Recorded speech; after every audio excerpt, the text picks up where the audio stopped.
New Delhi ৩রা October ফের চিকিৎসকের উপর হামলার ঘটনা ঘটল। এবার অকুস্থল দিল্লি। গতকাল বুধবার রাতে একটি বেসরকারি হাসপাতালে ডিউটি চলাকালীন এক চিকিৎসককে গুলি করে খুন করার অভিযোগ উঠল দুই ব্যক্তির বিরুদ্ধে। মৃতের নাম ডক্টর জাভেদ আক্তার।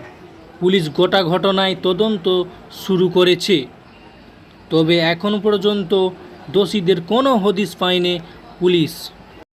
হাসপাতাল সূত্রে খবর, এদিন রাত্রে দুই কিশোর হাসপাতালে আসে। তাদের মধ্যে একজনের পায়ে আঘাত লাগার কারণে সেইখানে ব্যান্ডেজ করাচ্ছিল তারা। হাসপাতালে প্রবেশ করার পরই সে সেইখানে উপস্থিত কর্মীদের তার পায়ে নতুন করে ব্যান্ডেজ করে দেওয়ার কথা বলে। সেই মতো ওই কিশোরের পায়ে নতুন করে ব্যান্ডেজ করে দেয় ডাক্তাররা। তখন ওই দুই কিশোর প্রেসক্রিপশন নিতে ডক্টর জাবেদের কেবিনে প্রবেশ করে। এরপরেই ডক্টর জাবেদের কেবিন থেকে গুলির শব্দ শোনা যায় বলে অভিযোগ। আতঙ্কিত হয়ে হাসপাতালের কর্মীরা তড়িঘড়ি ডক্টর জাবেদের কেবিনের দিকে ছুটে যান তারা। তারপর দরজা খুলে তারা জাবেদের গুলিবিদ্ধ অবস্থায় উদ্ধার করেন।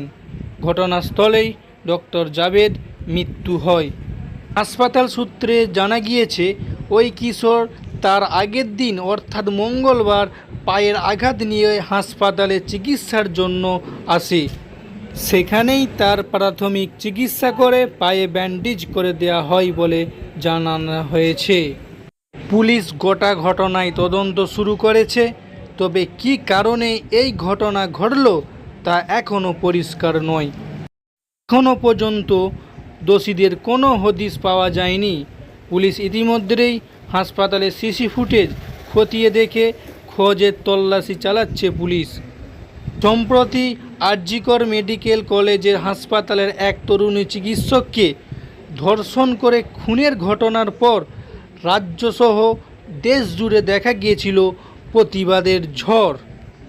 হাসপাতালের চিকিৎসক এবং স্বাস্থ্যকর্মীদের নিরাপত্তা নিয়ে উঠেছে একাধিক প্রশ্ন। এই আবহে ফের হাসপাতালে কর্তব্যরত চিকিৎসককে খুনের ঘটনায় শোরগোল পড়ে গিয়েছে গোটা দেশ জুড়ে।